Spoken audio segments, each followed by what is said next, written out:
நம்ம தீங்கு அனுபவிக்கிற படலத்துக்கு வரணும், வந்து ஜெயம் பெற்று மிகப்பெரிய மகிமையான ஆசீர்வாதத்தை பெறணுன்றதுக்கு ஆட்களாக ரெடி ஆக்கிட்டார் ஆண்டவர். எதுக்கு? தீங்கு செய்கிறதுக்கு. என்னையா இப்படி பிரீச் பண்ணுறீங்க? பின்ன சந்திக்கிறமா இல்லையா? சந்திக்கிறமா இல்லையா? அவர்கள் யார்? நான் சொன்னேன், மார்க்கதரிசிக்கு ஹெல்ப் பண்ணுறவங்க எங்கேருந்து வரான்னு தெரியாது, இவனும் தெரியாது எங்கேருந்து வரான்னு. சில சமயம் நம்ம பிள்ளையே இருக்கும், தீங்கு அனுபவிக்கிறதுக்கு வெளில கூட போவானா, நம்ம கூட்டத்தே இருக்கும். நம்ம கூட வாழ்கிற ஜனங்களே இருப்பாங்க. மனைவியாக இருக்கும், இல்லை மனைவிக்கு கணவனாக இருக்கும், கணவனுக்கு மனைவியாக இருக்கும். ஃபஸ்ட்டு இங்கே ட்ரையல் பாடுறா என் மகனே, வீட்டிலே பார் முதல்ல. அதுதான் வேதம் சொல்லுது, சொந்த வீட்டாரே சத்ருவாக இருக்கிறாங்க. அதே வசனம் சொல்லுது, வழிகள் பிரியமாக இருந்தால் சத்துருக்களும் சமாதானம் வரக்கூடிய செய்கிறாங்க இல்லையா? முதல்ல நம்ம தெரிஞ்ச இடத்துல கொஞ்சம் ட்ரெயின் பண்ணிக்கலாம். சொல்லி பாருங்கள், உனக்கு தீங்கு ஒன்றும் செய்து கொள்ளாதே, நாங்கள் இங்கே தான் இருக்கணும். இருக்கிற இடத்த காமிச்சிக்க மாட்டாங்க, தன்னை ரொம்ப இது பண்ணிக்குவாங்க. ஏதோ பிள்ளைங்களுக்காக வாழ்கிறேன் அவ்வளோதான். அந்த மனுஷன் என்ன இப்படி பேசிட்டார், எங்கள் அம்மா வீட்டில் இப்படி பேசிட்டார், எங்களை இப்படி பண்ணிட்டார், அப்படி பண்ணிட்டார், இந்த வார்த்தையெல்லாம் சிலர் ரொம்ப காயப்படுத்திடும். எதையோ அந்த மனுஷன் பேசி தொலைச்சிட்டான், சரி அது அவ்வளோ ப்ரில்லியண்ட்டாக தான் உன்னை கல்யாணம் பண்ணியிருக்குமா? அது மாதிரி அதை யோசிக்கணும். தெரியாமல் பேசிட்டான்றதை மன்னிக்க மாட்டாங்க. அது எப்படி பேசலாம், ஏன் பேசணும், எதுக்கு பேசணும்? இவ்வளோ படிச்சிருக்கிறாரு, அவருக்கு மூளை இல்லையா? இல்லை அவருக்கு ஞானம் இல்லையாண்ணா? ஞானம் இருந்தால் உன்னை கல்யாணம் பண்ணியிருப்பானே? உன்னை கல்யாணம் பண்ணுறப்பே தெரில அவன் கொஞ்சம் வீக்குன்னு, அவ்வளோ இன்டெலிஜென்ட்டாக. ஏதோ ஒரு மாயமாக ஆசைப்பட்டான், கலரை பார்த்தானோ, உருவத்தை பார்த்தானோ, புருவத்தை பார்த்தானோ, ஏதோ ஒன்று படிப்பை பார்த்தானோ, பணத்தை பார்த்தானோ, பின்னணியை பார்த்தானோ, இல்லை ஒரு அவன் கண்ணுக்கு அப்படி தெரிஞ்சிச்சு, ரொம்ப அழகாக இருந்தது, அன்றைக்கி கல்யாணம் பண்ணிட்டான். அவன் அறிவாளி, நான் நீ கல்யாணம் பண்ணேன், டெஸ்ட் வச்சா அன்றைக்கே ஃபெயில் ஆகிருப்பான். அந்த காலத்துலலாம் கல்யாணம் சக்ஸஸ்ஃபுல்லாக இருந்துச்சு சொன்னாங்கல்ல, சொல்கிறாங்க இல்லையா? அப்போல்லாம் இந்த மாதிரி பிரச்சனைலாம் வந்தது இல்லை. பெரியவங்கெல்லாம் சொல்லி நான் கேட்டிருக்கேன். இப்போ தாங்க இந்த மாதிரிலாம் வலுவல இருந்துங்க சின்ன பசங்க, அப்போ பேச விட மாட்டாங்க. அதனால் நிறைய கல்யாணம் டக்கு டக்குன்னு முடிஞ்சிடுச்சு. பேச விட மாட்டாங்க, கண்கள் தான் பார்க்கணும். அது கூட பொம்பளைங்களாம் தலைக்கீழெல்லாம் கொஞ்சம் அந்த காலத்து ஸ்டோரி சொல்கிறேன். இப்போது நம்பர் வாங்கினு அவ்வளோதான், மெம்பர் ஃபேமிலி மெம்பர் மாதிரி பேசின்னு இருக்கோம். இது அது பேசின்னு கல்யாணம் ஒழிஞ்சிரும்.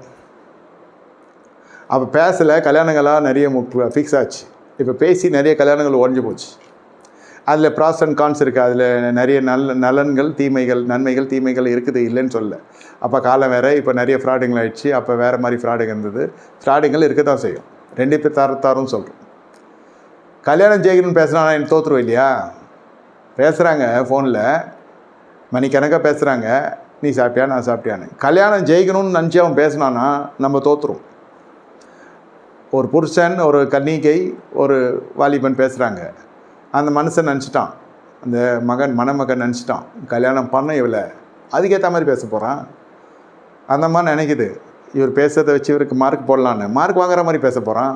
நமக்கு தெரியாது எத்தனை பேர் இருக்கிறான் சொல்லித்தரத்துக்கு. என்ன மாதிரி உண்மையெல்லாம் கண்டுபிடிக்க முடியாது. நீங்கள் ஃபோனில் பேசுனா ஒரே விஷயம் கண்டுபிடிக்க முடியும். ஃபோனில் அப்படி பேசுனா அவன் தான் பேசுகிறான்னு கண்டுபிடிச்சிங்கனாலே பெரிய விஷயம். என்ன எவ்வளோ ஏஐ மாதிரி ஏஐ இப்போ வந்தது, நம்மளால எல்லாம் பயங்கரமான ஆளுங்க.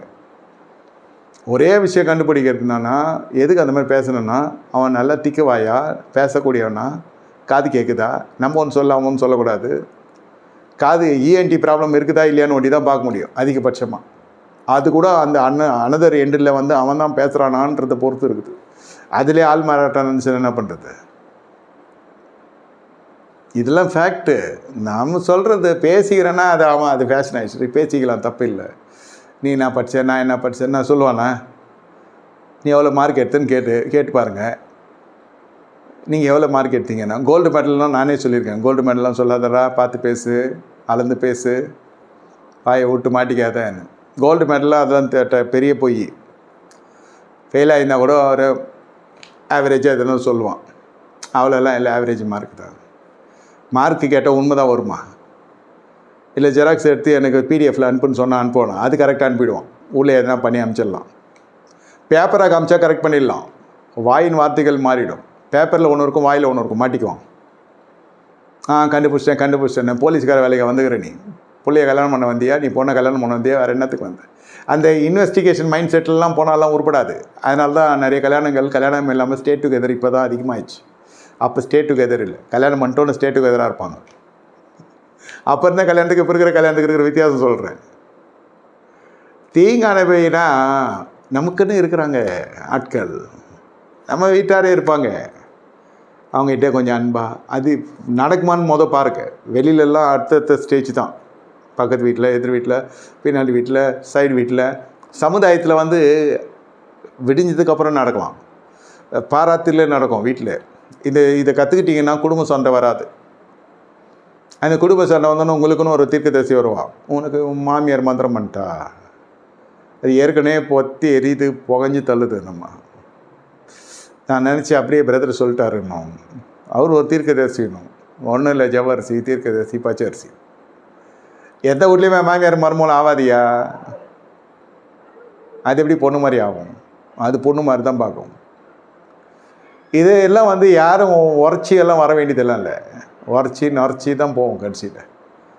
இது சாதாரண நாலேஜ். இது மாமியாருக்கும் மருமகளும் ஒத்தே வராது, எவன் ஜபம் பண்ணாலும் ஒத்து வராது. ஜபம் பண்ணுறவங்க வீட்டிலே பிரச்சனை இருக்கும்.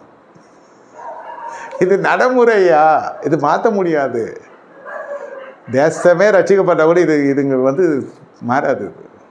இது பொம்பளைங்க ஆம்பளைங்கன்னு இல்லை, இதெல்லாம் இதுக்கு தான் ரெமெடி தான் நான் சொல்கிறது. இப்போ இந்த மாதிரி நீங்கள் தீங்கு அனுபவிக்கிறவங்க இருக்கிறாங்க, நாங்கள் இங்கே தான் இருக்கிறோம், உங்களுக்கு தீங்கு செய்து கொள்ளாதேன்னு சொல்கிறீங்களா? இல்லை உன்னை குட்டுறேன் வெட்டுறேன், நான் இதை பண்ணுறோம் அதை பண்ணுறேன்னு சொல்கிறீங்களா? இந்த மாதிரி வாழ்ந்து காட்டின மனுஷன் தான் தாவீது.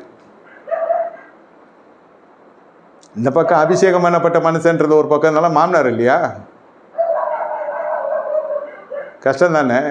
அவன் லாபம் அவ்வளோ பண்ணி அந்த மனுஷன் கம்முன்னு இருந்தார் யாக்கோப்பு. ஏன் தேவன் தரிசனம் ஆக மாட்டார்? ஏன் தேவன் சொல்ல மாட்டார் இருந்தது கேட்டுற மனுஷன் தாவீதுன்னு?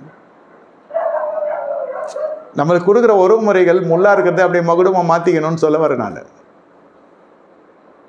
எவ்வளோ விஷயங்கள் வந்து கர்த்தர் நமக்கு அனுகூலமாக வச்சுருக்காரு. நீங்கள் போய் பக்கத்து இலையை பார்த்தா நம்ம இலை நல்லா இருக்காது, நம்ம சாப்பாடு வேறு யாராவது சாப்பிட்டு போயிடுவாங்க. பக்கத்து இலையை எப்போவே பார்க்காதீங்க. Don't compare your life with others. இந்த ஃபோனில் பேசுகிறேன், அது பேசுகிறேன், இது பேசுகிறேன்னா இதெல்லாம் ஓரளவுக்கு தான். அதான் சொன்னேன், ஏஎன்டி ப்ராப்ளம் தான் பார்க்க முடியும். நான் சொல்கிறேன், அவன் கரெக்டாக பேசுது அந்தம்மா, சரி அது பேசுது, சரி இந்த மனுஷன் இங்கிலீஷ் பேசுகிறான், திக்குக்கு வாயில் நாலேஜ் நல்லா இருக்குது, என்ன படிச்சிருக்கான், சொல்கிறது தான் அது நம்பணும். விசுவாசத்தால் தேவ மகிமை காண்பாய், அவ்வளோதான். அதே சர்டிஃபிகேட் என்ன தான் அனுப்பிச்சிடுறோம்ல, பார்த்துக்கணும். அதை அப்படியே போட்டுவாங்க, எங்கே படித்தேன் இங்கே படித்தேன் எல்லா இன்ஃபர்மேஷன் வாங்கி அவங்க கூட படித்தவங்க என்ன இருந்தால் வெரிஃபை பண்ணுவாங்க. இதெல்லாம் நிறைய நடக்கும். இதெல்லாம் வச்சு குடும்பம் ஜெயிக்கணும்னு பார்த்தா கல்யாணம் ஜெயிக்கும். இதெல்லாம் இந்த இன்ஃபர்மேஷன்லாம் வச்செல்லாம் குடும்பம் ஜெயிக்காது. அப்போ தான் கல்யாணம் சண்டைலாம், கல்யாணத்துக்கு அப்புறம் வர சண்டையில் சொல்லுவாங்க, அப்போ எப்படி பேசினா தெரியுமா ஐயா? அது தெரிஞ்ச விஷயம் தானே. நீ ஏமாலியாக இருந்தால் அப்படி தான் பேசுவாங்க, அப்படி தான் பேசுவாங்க. என்ன பண்ண சொல்கிறீங்க? இப்போ எங்கள் வீட்டில் சொல்லுவாங்க, எல்லா பொண்ணும் வானா நினச்சிரா, இது ஒழுங்காக இருக்குது, கம்முன்னு வாய முடியும். அதே மாதிரி பேசுகிறப்போ சுற்றி எல்லாம் இருப்பாங்க, அது தெரியாது ரெண்டு பேருக்குமே, தனியாக பேச நினச்சின்னு இருப்பாங்க. இதெல்லாம் நடக்கும். கல்யாணம் தோக்கிறதுக்கான காரணமே இது, வாழ்க்கை தோக்கிறதுக்கான காரணமே இதுதான். அப்போ பேசுகிற பேச்சில் மயங்கிறவங்களும் இருக்காங்க, நம்பிடுறவங்களும் இருக்காங்க, நம்பாதவங்களும் இருக்கிறாங்க, சந்தேகப்படுறவங்களும் இருக்கிறாங்க. சரி எதுவாக இருந்தாலும் ஆச்சா கல்யாணம், தீங்கு அனுபவிக்கிறதுக்குன்னு ஒரு ஆளை ஆயத்தம் பண்ணிட்டார் ஆண்டவர்னு நினச்சிக்கோ. அதை வந்து ஆதாயம் பண்ணுற வழியை பாரு. உனக்கு தீங்கு செய்து கொள்ளாதே, அது விட்டா எனக்கு செஞ்சிடும் ஐயா, தீங்கு அது ஏன் செய்யுது அப்படியே என்கிட்ட கேட்கக்கூடாது. ப்ராக்டிக்கலாக எங்கெங்கெல்லாம் மாற்றிக்க, முதல்ல வீட்டில் கரெக்ட் பண்ண முடியுதா? ஐயோ என்னமோ வரப்போது, நாளைக்கு சொத்தை எழுதுருவோமோ சுகத்தை எழுதுருவோமோ புதிய உபத்திரம் ஒன்றும் இல்லை, போயின்னு இருக்கிற விஷயமே சொல்கிறேன். நம்ம வீட்டில் வயசான பெற்றோர் இருந்தாங்க, அவங்க கொடுக்குற டார்ச்சரு இல்லைப்பா, பசங்க கொடுக்குற டார்ச்சர், அவங்களுக்கு சொல்கிறத செய்ய மாட்டாங்க, நம்மளை ரொம்ப கடமையினப்படுத்துகிற அளவுக்கு கொண்டு போயிடுவாங்க. நம்மளை அவன் மதிக்காத அளவுக்கு செஞ்சு அவனை ரொம்ப சிரமம் பண்ணுறோம். ஒவ்வொருத்தருக்கு ஒரு வாட்டி சொன்னாலே கேட்கணும். இது உலகத்தில் வாழ்கிறதே கஷ்டம். இதெல்லாம் இப்போ நான் சொல்கிறேன், ஒரு வாட்டி சொன்னால் என் பேச்சை கேட்கணும். நான் எத்தனை வாட்டி செத்து போனேன் இந்த மாதிரி இருந்திருந்தா? கேட்க மாட்டாங்க ஐயா. ஒரு வாட்டி சொன்னால் கேட்கறதுக்கு இது என்ன கவர்மெண்ட் ரூலாக? இது 100 வாட்டி சொன்னாலே கேட்க மாட்டான். என்கிட்ட கருத்து இதை சொன்னார், நான் கேட்பான்னு நொண்டி சொல்லிட்டு அப்புறம் டென்ஷன் ஆகிடாச்சு சொல்லிட்டேன், நான் காப்பாற்றவே மாட்டேன் ஒன்றுன்ட்டார். அப்போத்துல நான் உஷாராயிட்டேன். ஆடாடே என்ன விசுவாசி கேட்க மாட்டேன், நான் சொன்னால் கேட்க மாட்டேன். ஏன் ஒருத்தன் சைக்கிளில் போகிறப்போ லாரி வருது, பிரேக் இல்லை, லாரி பக்கம் விழுனான் பையனை. அது பக்கத்துலலாம் கேட்டு அந்த தகப்பனை அப்படி கரிச்சு கொட்டினாங்க. படுபாவி மனுஷா, பெத்த பிள்ளைய போய் லாரி பக்கம் விழுனா. பிள்ளை புத்திசாலித்தனமாக இந்த பக்கம் விழுந்துருச்சு, லாரிக்கு எதிர்மறையாக. நான் மணலில் விழுன்னு சொன்னேன்னா லாரியில் போய் விழுந்துருப்பான் என் பையனை பற்றி எனக்கு தான் தெரியும்னா அவன். ஏன் சொல்கிற பேச கேட்க மாட்டான், எது சொன்னாலும் எதிர்மறையாக செய்வான். என் பையனை பற்றி எனக்கு தெரியாதானோ அவன். அந்த மாதிரி தான் கேட்காத பேர் தான் விசுவாசி. டெஃபினேஷன் ஃபார் பிலீவர் தான். சொல்கிற பேச கேட்க மாட்டாங்க, அதான் விசுவாசி. இது வயசு பெருசாக இருந்தாலும் சரி, வயசு சின்னதாக இருந்தாலும் சரி, அது வாலிப பருவம் மாதிரியே இருக்கும். சிலதுலாம் சொன்னால் கேட்க மாட்டான். அவனு கேட்குறேன்னு நினைக்கிற பார்த்தியா, உன்ன மாதிரி முட்டால் வேற எவனும் இல்லைன்னாரு. அப்போ தான் புரியுங்க, ஆண்டவரே நான் ரொம்ப பின்தங்கின மனுஷன், கொஞ்சம் சொல்லிக் கொடுங்க. நம்ம அந்த சீரியஸ்னஸ் தெரிஞ்சு சொல்லுவோம், படப்போது சுற்ற போகுதுன்னு. நான் கை வச்சு பார்த்து வரேன்னா நான் என்ன பண்ண முடியும்? இப்படியெல்லாம் என்னை தேத்தி கொள்றதுக்கு கர்த்தர் என்னை பயிற்றுவிக்கிறார்னு சொல்ல வரேன். அதனால் பெருசாக ஒன்றும் நீங்கள் நாளைக்கு பெரிய தீங்கு வரப்போன்னு நினைக்காதீங்க. வீட்டில் இருக்கிறதுக்கிட்டே நம்ம இதெல்லாம் நம்ம உத்தமமாக நடந்துக்கணும். அவங்களோட பழக ஆரம்பிங்க. இப்போ அந்த கசப்பெல்லாம் போயிடும், கனம் கொடுப்பீங்க. அவங்க எப்படி சரண்டர் ஆகிறாங்கன்னு சொன்னேன். எல்லோரும் சரண்டர் ஆகணும் தான் இருக்குவாங்க. புருஷனை கேட்டால் என் பொண்டாட்டி மதிக்க மாட்டா, அவள் எப்படி அவங்க அம்மா தான் கெடுக்கிறானோ, அவங்க அம்மா செத்து போயிட்டோன்னே அவள் சொல்லிட்டு போனால அதில் ஊறிடுச்சு இதுன்னு. அப்போ நீ வாழ்ந்ததுக்கே அர்த்தம் கிடையாது.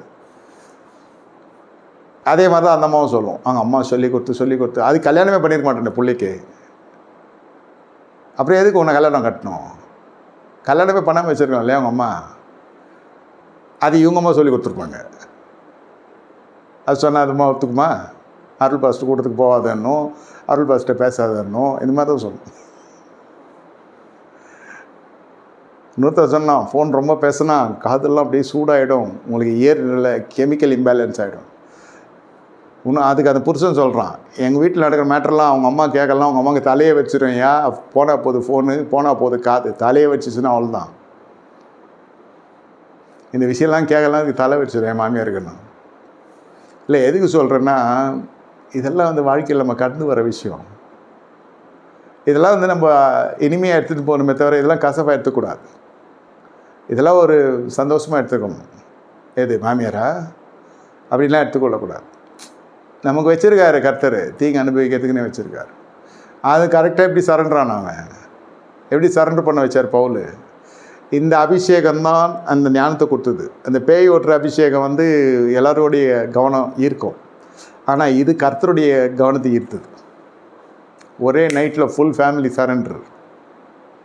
மறுநாள் காலை தான் தெரிஞ்சது, ரோமர்களாகிய எங்களைன்னாரு. அது வரைக்கும் அடையாளமே தெரியாமல் வாழ்ந்தான். என்ன இனத்தான்ன்ற அடையாளம் தெரியாமல் ஊழியத்தில் இருக்கிறது அவங்களை கர்த்தர் ரொம்ப பயன்படுத்துவார். அடையாளத்தோட இனத்தை காமிச்சு ஊழியம் பண்ணுறது அது டிஸ்டர்ப் ஆகிடும். இனத்தான் சொல்லி தான் கிளம்புனாங்க மார்க்கும் யோவானும். மார்க்கும் பர்னபா அதோட வாழ்க்கையை ஊழியமும் போச்சு, நாசமாக போனது தான் மிச்சம். அப்போஸ்தலர் நடவடிக்கைகள் வீட்டில் போய் படித்து பாருங்கள். கூட்டம் முடிச்சோன்னே வீட்டில் தான் இருக்கிறீங்க, அப்புறம் படித்து பாருங்கள். எங்கே வரதான் சொல்ல மாட்டேன், புரட்டி படிங்க. மார்க்கும் பர்னபாவும் இனத்தான் கடந்து போனாங்க, ஊழிய நாசமாக போச்சு. அதோடு போனது தான். இனத்தோட போகிற ஒரே ஜாதிக்காரங்கன்னு ஊழியம் செய்கிறீங்க, ஊழியம் நாசமாக போயிடும் அப்படின்னு வேதம் சொல்லுது. ஊழியத்தில் எல்லாம் இருக்கக்கூடாது, அடையாளமே இருக்கக்கூடாது. தேவனுடைய மனுஷன், தேவனுடைய பிள்ளை, தேவனுடைய ஸ்தானாதிபதி, அவ்வளோதான். பாஸ்டர், ஊழியக்காரர், அவ்வளோதான் இருக்கணும்.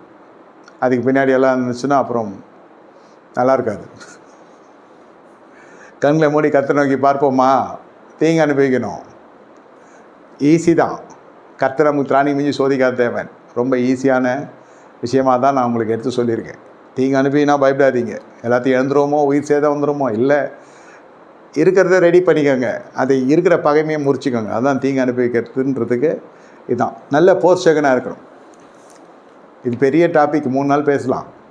1 மணி நேரத்தில் பேசி முடிச்சு கர்த்தர் கிருபை செஞ்சுக்கார். கண்களை மூடி கர்த்தரை நோக்கி பார்ப்போம். ஆண்டவரை ஸ்தோத்தரிக்கிறோம். இறங்கின கிருபைக்கு ஸ்தோத்திரம், எங்களுடைய இடைப்பட்ட கிருபை ஸ்தோத்திரம். வந்திருக்கிற ஆத்துமாக்களை கர்த்தர் பொறுப்பெடுத்துக் கொள்ளும். இந்த வசனங்கள் அவருடைய இருதயத்தின் ஆழத்தில் கடந்து செல்வதாக, அற்புதம் நடக்கிறதாக இயேசுவை தெளிக்கிறோம். இயேசுவின் நாமத்தில் பிதாவே, ஆமென்.